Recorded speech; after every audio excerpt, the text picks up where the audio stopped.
BJP ஆகட்டும் ஏடிஎம்கே ஆகட்டும் ஒருத்தருக்கு ஒருத்தர் பலவீனப்படுத்துவது கிடையாது. ஏடிஎம்கேலிருந்து இன்னும் பழைய தலைவர்கள் எல்லாம் வெளியில போவதற்கு வாய்ப்பு இருக்கிறது. சோ எந்த விதத்திலையும் எடப்பாடி அவர்கள் நான் தான் இதுல எல்லாம் அப்படின்னு சொல்லி ஒரு இந்த போக்குல கொண்டு வர மாட்டாங்க. ஏடிஎம்கே பொறுத்தவரையும் அவங்க கேடர்ஸ்க்கு எல்லாருக்குமே பிஜேபியை பொறுத்த வரைக்கும் பிஎம்கே ஒரு கொண்டு வந்துட்டார். நீங்க டிடிவி தினகரன், ஓபிஎஸ், தமிழ் மாநில இதுல டி.கே. வாசன் அவர்கள், பிரேமலதா விஜயகாந்த் அவர்கள், ஏன்னா அவங்களுக்கு 2.35% வாக்கு.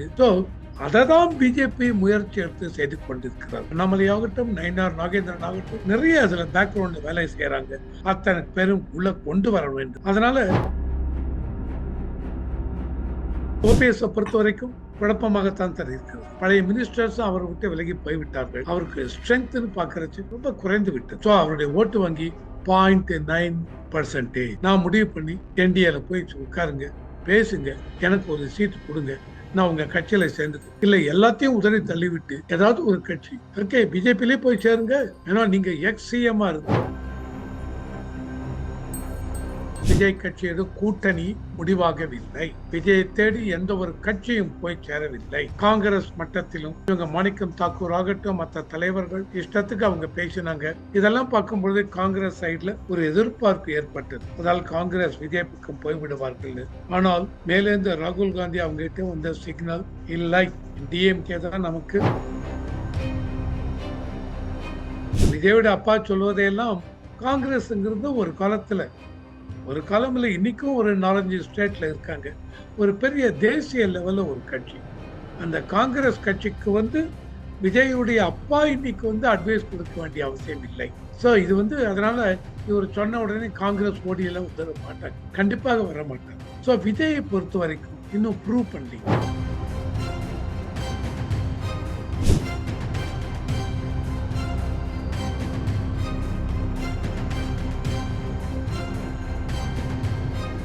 ரேல்1 நேயர்களுக்கு வணக்கம். இன்று நம்முடன் இணைகிறார் அரசியல் விமர்சகர் திரு ரவிசங்கர் அவர்கள். வணக்கம் சார். வணக்கம். சார், என்டிஏ கூட்டணியில் பார்த்தீங்கன்னா பாமக கூட்டணி உள்ள வந்தது மட்டும்தான் எடப்பாடியோட ஒரு முயற்சியா இங்க பார்க்கப்படுகிறது. டிடிவி வருவது என்றாலும் சரி, வந்தது என்றாலும் சரி, இப்போ ஓபிஎஸ் வரப்போவது என்றாலும் சரி, பாஜக தனிப்பட்ட ஒரு முயற்சியில் தான் இதெல்லாம் நடந்துட்டு இருக்கு. ஸோ இபிஎஸ்ஸை பலவீனப்படுத்தி இந்த கூட்டணி முயற்சியை பாஜக எடுத்துட்டு வருதா? கிடையாது. பிஜேபி ஆகட்டும் ஏடிஎம்கே ஆகட்டும் ஒருத்தருக்கு ஒருத்தர் பலவீனப்படுத்துவது கிடையாது. எதனால அப்படி நான் சொல்றேன் பாருங்களேன். ஏடிஎம்கே பொறுத்த வரைக்கும் இந்த தேர்தல் முக்கியமான ஒரு தேர்தல். என்ன அப்படின்னா அவங்களுடைய எடப்பாடி அவர்களுக்கு அவருடைய அரசியல் எதிர்காலத்தை நிர்ணயம் பண்ணக்கூடிய ஒரு தேர்தல். ஏடிஎம்கேக்கு ரொம்ப இம்பார்ட்டன்ட் தேர்தல். இந்த தேர்தல் நிலவரம் ரிசல்ட் மாறி வந்தது அப்படின்னா இவங்களுக்கு ஒருவேளை ஏடிஎம்கேக்கு என்டிஏ கூட்டணிக்கு தோல்வி என்றால் அப்ப அது இவர்களுடைய அரசியல் ஏடிஎம்கேலிருந்து இன்னும் பழைய தலைவர்கள் எல்லாம் வெளியில போவதற்கு வாய்ப்பு இருக்கிறது. அதனால ஏடிஎம்கேக்கு இம்பார்ட்டன்ட் எலெக்ஷன்.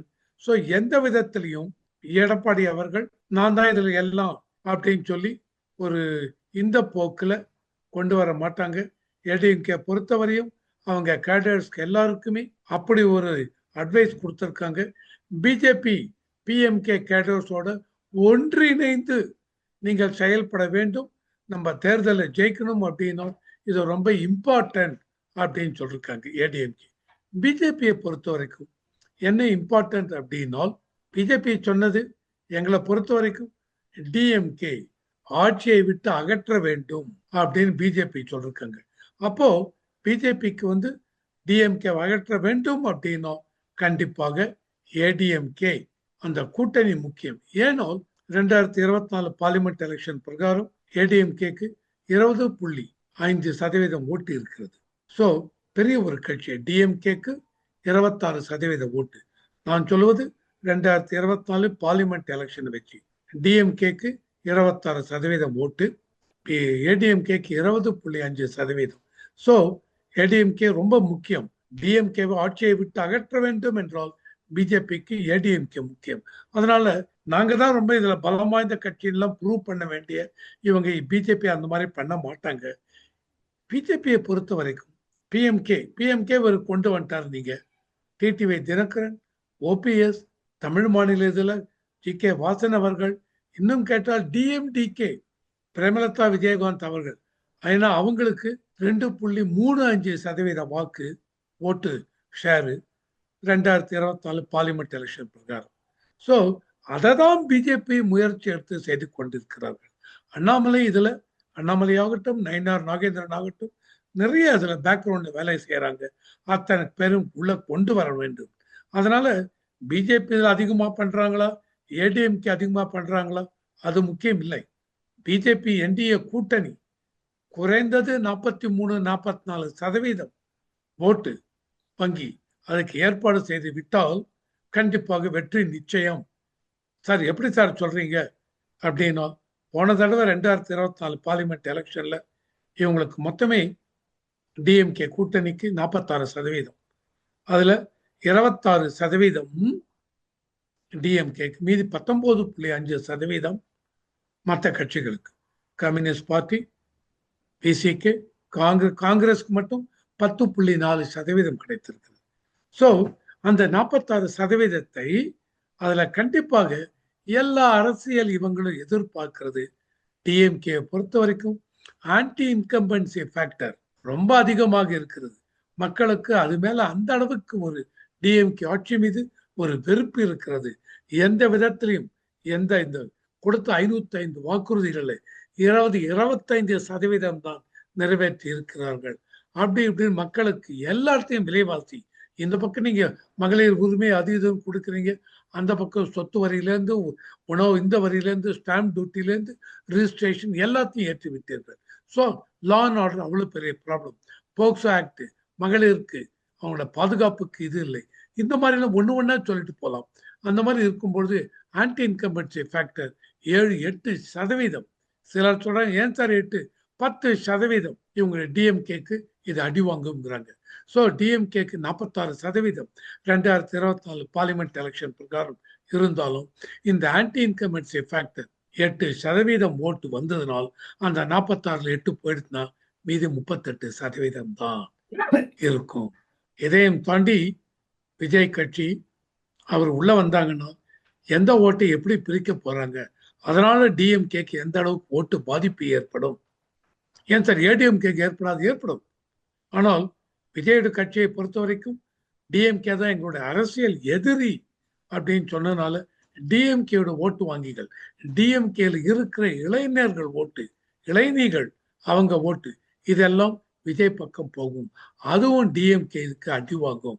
இதெல்லாம் பார்க்கும்பொழுது 28-29% ஓட்டாக டிஎம்கேக்கு குறைவா வாய்ப்பு உண்டு அப்படின்னு அரசியல் நிபுணர்கள் சொல்றாங்க. ஸோ அந்த மாதிரி பார்க்கறச்ச, ஸோ அங்க அசம்பிளி டிஎம்கே பொறுத்த வரைக்கும் இவங்க எதிர்பார்க்கிற 140, 150, 180 சீட்டு வருவதற்கு வாய்ப்பே இல்லை. என்டிஏ கூட்டணியில ஓபிஎஸ் வருவாரா அப்படின்னு பத்திரிகையாளர்கள் நயினார் நாகேந்திரன் கிட்ட கேட்ட கேள்விக்கு தேஜா கூட்டணி இப்பவே பலமாக தான் இருக்கு அப்படின்னு பதில் சொல்லியிருக்காரு. அப்ப ஓபிஎஸ் வரமாட்டார் அப்படின்னு எடுத்துக்கலாமா அப்படின்னு மீண்டும் பத்திரிகையாளர் கேட்டபோது அப்படியே எடுத்துக்கவும் கூடாது அப்படின்னு ஒரு பதில் சொல்லியிருக்காரு. ஒரு குழப்பமான பதிலை சொல்லியிருக்காரு. இது எப்படி பாக்குறது சார்? இது ஓபிஎஸ் பொறுத்த வரைக்கும் குழப்பமாகத்தான் சார் இருக்கிறது. அதாவது இந்த பக்கமும் பேசுறீங்க, அப்புறம் எங்களுக்கு நாங்கள் கட்சியே ஒன்றும் கிடையாதுங்கிறீங்க, திடீர்னு போய் டிஎம்கேல ஸ்டாலின் அவர்களை பார்க்குறீங்க. ஆனால் ஒன்று நிச்சயம், ஓபிஎஸ்ஐ விட்டு அவர் கூடவே இருந்த பழைய மினிஸ்டர்ஸும் அவரை விட்டு விலகி போய்விட்டார்கள். ஸோ ஓபிஎஸ்ஐ பொறுத்த வரைக்கும் அவருக்கு ஸ்ட்ரென்த்னு பார்க்கறச்சு ரொம்ப குறைந்து விட்டது. ஸோ இதனால ஓபிஎஸ்க்கு என்ன பண்ணுவது என்று புரியவில்லை. அண்டு எடப்பாடி அவர்களை பொறுத்த வரைக்கும் அவர் கிளியர் கிட்ட, நான் சேர்த்துக்க மாட்டேங்க, இவங்க யாரையும் நான் உள்ளே சேர்த்துக்க மாட்டேன்ட்டாரு. டிடிவி தினகரன் மற்ற எல்லாரும் என்டிஏவோட போய் சேர்ந்து விட்டார்கள். இப்போ என்டிஏ கூட்டணிக்குள்ளே இவன் புதிய தமிழகம் கிருஷ்ணசாமி வரலாம், டிஎம்டிகே வரலாம். அந்த மாதிரி வரும்போது ஓபிஎஸ் அவர் வராருன்னா 2024 பார்லிமெண்ட் எலெக்ஷன்ல என்ன பண்ணீங்க ஞாபகம் இருக்கா? ஓபிஎஸ்க்கு அவருக்கு மட்டும் இண்டிபெண்டாக கேண்டிடேட்டாக ராமநாத் டிஸ்ட்ரிக்ட்ல நிக்க வச்சாங்க என்டிஏ சப்போர்ட்ல. அதுல 3,50,000 ஓட்டு என்னமோ வாங்கினார். ஸோ அவருடைய ஓட்டு வங்கி 0.9%. ஸோ அப்போ இவர் வரலைங்கிறது என்ன பண்ணணும் சார்? என்னுடைய பொசிஷன் வீக்கா எடுத்து அப்படின்னா நான் தான் சார் முடிவு பண்ணணும். நான் முடிவு பண்ணி என்டிஏல போய் உட்காருங்க, பேசுங்க, எனக்கு ஒரு சீட்டு கொடுங்க, நான் உங்க கட்சியில சேர்ந்துக்கிறேன். இல்லை எல்லாத்தையும் உதறி தள்ளிவிட்டு ஏதாவது ஒரு கட்சி, ஓகே பிஜேபியிலே போய் சேருங்க. ஏன்னா நீங்க எக்ஸ் சிஎம்மா இருந்தவர். நீங்க வந்து சின்ன சின்ன கட்சியெல்லாம் போய் சேருவது மக்களுக்கும் அந்த அளவுக்கு ஒரு இது இருக்காது. அந்த நடுவில் ஒரு நியூஸ் வந்தது. என்ன வந்தது அப்படின்னா, டிஎம்கேவோட இதெல்லாம் கன்ஃபர்ம்டு நியூஸாக வரவில்லை. என்ன வந்தது அப்படின்னா, டிஎம்கேவோட ஒரு 5 சீட் எங்களுக்கு கொடுங்க, இதையும் தாண்டி ஒரு ராஜ்யசபா சீட் என்னுடைய மகனுக்கு இவர் கேட்டார் அப்படிங்கிற மாதிரி ஒரு நியூஸ் வந்தது. கண்டிப்பாக இது வந்து கன்ஃபர்ம்டு நியூஸாக வரவில்லை. இந்த மாதிரி அரசியல் இது பேச்சு வந்தது. ஸோ இந்த மாதிரிலாம் இருப்பதற்கு பதில், ஸோ இது ஒரு குழப்பமான சூழ்நிலை. உங்கள் மனதில் என்ன இருக்கிறது? பிஜேபியில் வரீங்களா, வந்து சேர்றீங்களா? தமிழ் மாநில காங்கிரஸ் ஜி.கே. வாசன் அவருக்கு தெரியுங்க எனக்கு என்ன வேணும், என் கட்சிக்கு என்ன ஸ்ட்ரென்த் இருக்கு, எனக்கு என்ன வேணும் அவருக்கு தெரியும். அதனால இந்த மாதிரி ஒவ்வொரு கட்சி தலைவருக்கும் அவருடைய பொசிஷன் ஸ்ட்ரென்த் என்ன, SWOT SWOT strength, weakness, opportunities, threats. ஓகேவா? இது தெரிந்திருக்க வேண்டும். ஆனால் ஓபிஎஸ்ஸை பொறுத்த வரைக்கும், அதாவது நான் எதேச்சியா வாக்கிங் போனேன், ஸ்டாலின் அவர்களை பார்த்தேன், இதெல்லாம் அரசியல் ஏற்றுக்க மாட்டாங்க. இதை வச்சுதான் நயினார் நாகேந்திரன் சொல்றது, ஓகே ஆல்ரெடி எங்க கட்சி ஸ்ட்ராங்கா இருக்கு. ஆனால் அவர் வரேன் அப்படின்னா சேர்த்துக்க மாட்டேன்னு இல்லை, முடிவு பண்ண வேண்டியது நயினார் நாகேந்திரன் கிடையாது, பிஜேபி மேலிடம். இதே தான் காங்கிரஸுக்கும். செல்வ பெருந்தகை முடிவு பண்றதில்லை, ராகுல் காந்தி டிஃபேக்டோ பிரசிடென்ட், மல்லிகார்ஜுன் கார்கே இல்லை பிரசிடென்ட் இல்லை, ராகுல் காந்தி. ஸோ பிஜேபியில மேலிடம் தான் முடிவு பண்ணும். அதனால ஓபிஎஸ் அவருடைய நிலைமையை அவர் சொல்ல வேண்டும், புரிந்து கொண்டு அவர் சொல்ல வேண்டும், இல்லைங்க நான் முடிவு பண்ணிட்டேன் என்டிஏ கூட்டணியில் வர, எனக்கு என்ன நீங்க கொடுக்குறீங்களோ கொடுங்க, ரீசனபிளா பேசுங்க, உட்காந்து பேசுங்க, பேசி முடிவுக்கு வர வேண்டும். இதை தான் வந்து இவங்க சொல்றது. நயினார் நாகேந்திரன் ஆகட்டும், ஓபிஎஸ் வந்தால் சந்தோஷம். கண்டிப்பாக அந்த தேனி போடி நாய்க்கு ஒரு பக்கம் அங்க இருக்கிற தொகுதிகளில் இவருக்கு இவ்வளவு ஸ்ட்ரென்த்னு உண்டுங்க. அதை வந்து யாருமே, இவர் இப்ப டிஎம்கேக்கு போறேன்னு வச்சுங்க, ஸ்டாலின் அவர்கள் கண்டிப்பாக வரவேற்றுக் கொள்வார். ஏன்னா ஸ்டாலின் அவர்களை பொறுத்த வரைக்கும் அவருடைய ஸ்ட்ராட்டஜி என்னன்னா, எந்த ஒரு ஓட்டும் சிதறி விடக்கூடாது அப்படிங்கிற ரொம்ப குறியா இருக்கு. ஸோ இதுதான் அதனுடைய நிலைப்பாடு. ஏதோ ஒரு கட்சியுடன் தொடர்ந்து காங்கிரஸ் கூட்டணி வச்சு காங்கிரஸே தேய்ந்து வந்துட்டு இருக்கு. ஆனால் விஜய் அவர்கள் கூட்டணியில் ஆட்சி அப்படின்னு சொல்லியிருக்காரு. இந்த வாய்ப்பை வந்து காங்கிரஸ் பயன்படுத்திக்கணும் அப்படின்னு சொல்லிட்டு விஜயோட அப்பா எஸ்.ஏ. சந்திரசேகர் சொல்லியிருக்காரு. விஜயுடன் யாருமே கூட்டணிக்கு வராத சூழலில் இந்த மாதிரியான ஒரு விருப்பத்தை அவரே சொல்லியிருக்காரு. விஜய் கட்சி குறித்தோ அரசியல் குறித்தோ எங்கேயுமே வாய் திறக்காத நிலையில் எஸ்ஏசி இப்படி பேசியிருக்கிறது எப்படி பாக்குறீங்க சார்? விஜய் பொறுத்த வரைக்கும் அவர் கட்சி ஆரம்பித்த உடனே 40% 45 வரும் தனியா ஆட்சி அமைக்க போறார்.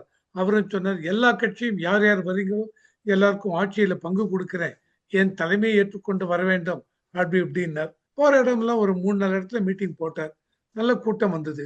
கரூர் அந்த ஸ்டாம்பேடு கேஸ், இப்ப சிபிஐ கேஸ், சிபிஐல என்ன ஏது என்ன நடக்கிறது இதையெல்லாம் பார்க்கும் பொழுது அவருக்கு வந்து சிபிஐ கேஸ்ல அது கொஞ்சம் அவங்களுடைய இதையே மாற்றி விட்டதோ அப்படின்னு வருது.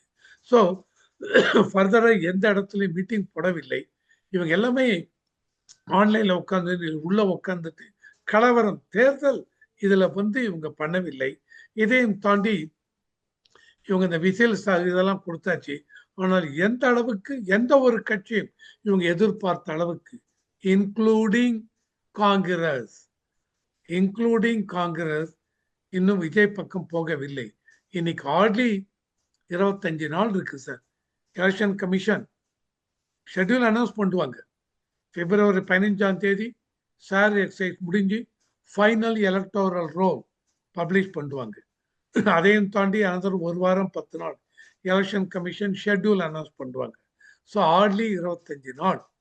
ஆனால் இன்னும் விஜய் கட்சியோட கூட்டணி முடிவாகவில்லை. விஜயை தேடி எந்த ஒரு கட்சியும் போய் சேரவில்லை. எல்லாம் எதிர்பார்த்து என்னன்னா பிசிகே கம்யூனிஸ்ட் பார்ட்டி இவங்கெல்லாம் போய்விடுவார்கள். ஆனால் போகவில்லை. காங்கிரஸ் மட்டத்திலும் இவங்க மாணிக்கம் தாக்கூர் ஆகட்டும் மற்ற தலைவர்கள் இஷ்டத்துக்கு அவங்க பேசினாங்க. மெயினா அந்த பிரவீன் சக்கரவர்த்தியும் ஒரு காங்கிரஸ் இவர் விஜயோட சேர்ந்து உட்கார்ந்து இதெல்லாம் பார்க்கும்பொழுது காங்கிரஸ் சைட்ல ஒரு எதிர்பார்ப்பு ஏற்பட்டது. அதால் காங்கிரஸ் விஜய் பக்கம் போய்விடுவார்கள். ஆனால் மேலேருந்து ராகுல் காந்தி அவங்ககிட்ட வந்த சிக்னல் இல்லை, டிஎம்கே தான் நமக்கு ஸ்ட்ராங்கான ஒரு இது, டிஎம்கேவோடையே இருக்கலாம் அப்படிங்கிற மாதிரி ஒரு இது வந்திருக்கு. அதனால இன்னி தேதிக்கு காங்கிரஸ் விஜய் பக்கம் போவதாக இல்லை. இதையும் தாண்டி எந்த ஒரு கூட்டணி கட்சிகளும் இன்க்ளூடிங் டிஎம்டிகே அந்த மாதிரி கட்சிகளும் விஜய் பக்கம் போவதற்கு வாய்ப்பு இல்லை. அதனால விஜய் தனியாக விடப்பட்டு உள்ளார். இதுதான் இன்னி தேதிக்கு யதார்த்தம். கள நிலவரம் பார்க்கறச்சு இதுதான் இது. ஏன்னா எந்த ஒரு கட்சியும் இப்போதைக்கு விஜய் பக்கம் போற மாதிரி தெரியவில்லை. இது இம்பார்ட்டன்ட். விஜயோட அப்பா சொன்ன இந்த கருத்தை எப்படி பாக்குறீங்க சார்? விஜயோட அப்பா சொல்வதையெல்லாம் காங்கிரஸ்ங்கிறது ஒரு காலம் இல்லை, இன்னைக்கும் ஒரு 4-5 ஸ்டேட்ல இருக்காங்க. ஒரு பெரிய தேசிய லெவல்ல ஒரு கட்சி. அந்த காங்கிரஸ் கட்சிக்கு விஜயுடைய அப்பா இன்னைக்கு அட்வைஸ் கொடுக்க வேண்டிய அவசியம் இல்லை. ஸோ இது அதனால இவர் சொன்ன உடனே காங்கிரஸ் ஓடியெல்லாம் வந்துட மாட்டாங்க, கண்டிப்பாக வர மாட்டாங்க சார். காங்கிரஸை பொறுத்த வரைக்கும் 2019 ஆகட்டும், 2021 ஆகட்டும், 2024 ஆகட்டும், டிஎம்கேவோடு இருந்து அந்த அளவுக்கு பார்லிமெண்ட்ல 8-10 எம்பி சீட்டெல்லாம் வைத்துக்கொண்டு இருந்தவர்கள். இதையும் தாண்டி ராஜ்யசபா சீட்டெல்லாம் கொடுத்தவர்கள். ஸோ விஜயை பொறுத்த வரைக்கும் இன்னும் ப்ரூவ் பண்ணவில்லை. ஸோ அந்த கரூர் இன்சிடென்ட் அவங்க இதை அப்படியே புரட்டி போட்டு விட்டது. ஸோ இதை தாண்டி கரூர் இன்சிடென்ட் முடிஞ்சு போச்சுங்க. ஈரோட்ல ஒரு கூட்டம் போட்டீங்க. அந்த ஈரோட்ல இவங்க எதிர்பார்த்த அளவுக்கு கூட்டம் வரவில்லை. எதிர்பார்த்த அளவுக்குன்னா இந்த பேரோமீட்டர் ஃபிக்ஸ் பண்ணுவாங்க, விஜய் அப்படின்னாலும் இவ்வளவு கூட்டம் வரும்னு. அந்த கூட்டம் வரவில்லை. அதுக்கப்புறம் நீங்க வேற எந்த இடத்துலையும் கூட்டம் போடவில்லை. இப்ப பாருங்க, என்டிஏ ஒரு கூட்டணி போட்டாங்க. கூட்டம் முதலாந்தகத்துல 5 லட்சம், நான் எதிர்பார்த்து 4 லட்சம் 5 லட்சம். இவங்க பத்திரிகைகள் ரிப்போர்ட் பண்றது 7 லட்சம் பேருங்க. 7 லட்சம் விடுங்க, 4 லட்சம் வந்திருக்கா, 5 லட்சம் பெரிய அளவு. இந்த இதுல ஏன் விஜய் ஒரு கூட்டத்தை கூட்டவில்லை? ஸோ அவருக்கு தெரிகிறது ஸ்ட்ரென்த் இல்லை, இப்போ ஸ்ட்ரென்த் இல்லை. ஸோ இந்த மாதிரி ஒரு கூட்டத்தை போட்டு எக்ஸ்போஸ் ஆயிடுத்து வச்சுக்கோங்க, ஸ்ட்ரென்த் இல்லைன்னு எந்த கட்சியும் வரமாட்டார்கள். அதனால விஜய் அவங்க அப்பா சொன்னதெல்லாம் எடுத்துக்கொண்டு காங்கிரஸ் உள்ளே வர மாட்டார்கள். காங்கிரஸ் வரப்போறாங்களா என்ன, இன்னி வரைக்கும் எனக்கு தெரிஞ்சு காங்கிரஸ் மேலிடத்தில் ஒரு முடிவு செய்யவில்லை. அவங்களுடைய இது என்னன்னா, டிஎம்கேவோடு இருந்து விடலாம் இந்த எலெக்ஷனை பொறுத்த வரைக்கும் அப்படின்னு. என்ன கேட்பாங்க, நான் நினைச்சேன் ஒரு 40 சீட்டாவது கேட்பாங்கன்னு நினைச்சேன். ஆனால் என்ன நியூஸ் வருதுன்னா, போன தடவை 24 சீட்டு கொடுத்தோம், இந்த தடவை 28 இல்ல அதிகபட்சம் 30 சீட் டிஎம்கே கொடுப்பாங்க, காங்கிரஸும் அதற்கு ஒத்துக்கொள்ள போகிறார்கள் அப்படின்னு நியூஸ் வந்தது. விஜய் 80 சீட்டு கொடுக்குற வாங்கன்னா விஜய் பக்கம் போனேன்னு வச்சுங்க, நான் ஜெயிப்பேனா என்ன அது முக்கியம் இல்லை. நீங்க 100 சீட்டு கொடுத்தாலும் நான் ஜெயிக்கணும் இல்லையா, தட் இஸ் வெரி இம்பார்ட்டன்ட். எங்க கேரண்டி இருக்கு நான் விஜயோட போய், விஜய்க்கு எவ்வளவு வரும் சார் சொல்லுங்க? 2024 பார்லிமெண்ட் எலெக்ஷன் போது அண்ணாமலை தனி மனிதனாக இருந்து அப்படி ஒவ்வொரு இடத்துக்கும் பார்லிமெண்ட் தொகுதியெல்லாம் போனார். எல்லாருமே எதிர்பார்த்தோம் 24-25% பிஜேபிக்கு மட்டும் வரும் என்று எதிர்பார்த்தோம். ஆனால் பிஜேபிக்கு வந்தது 11.35. இதேதான் விஜய்க்கும். விஜய் இன்னும் ப்ரூவ் பண்ணவில்லை. ஸோ அதனால விஜயை நம்பி நான் இப்ப சொல்றது, இந்த இது காங்கிரஸுக்கு தெரியாதா, ராகுல் காந்தி அவங்களுக்கு தெரியாதா, திடீர்னு விஜயை நம்பி இறங்கலாமா அப்படின்னு யோசிப்பாங்க. அதனால விஜய் அவங்க அப்பா சொன்னதையெல்லாம் வைத்துக்கொண்டு காங்கிரஸ் உடனே முடிவு பண்ணி விஜய் பக்கம் எல்லாம் வர மாட்டார்கள். நடப்பு அரசியல் குறித்து பல்வேறு கருத்துக்களை பற்றி மிக்க நன்றி சார். நன்றி.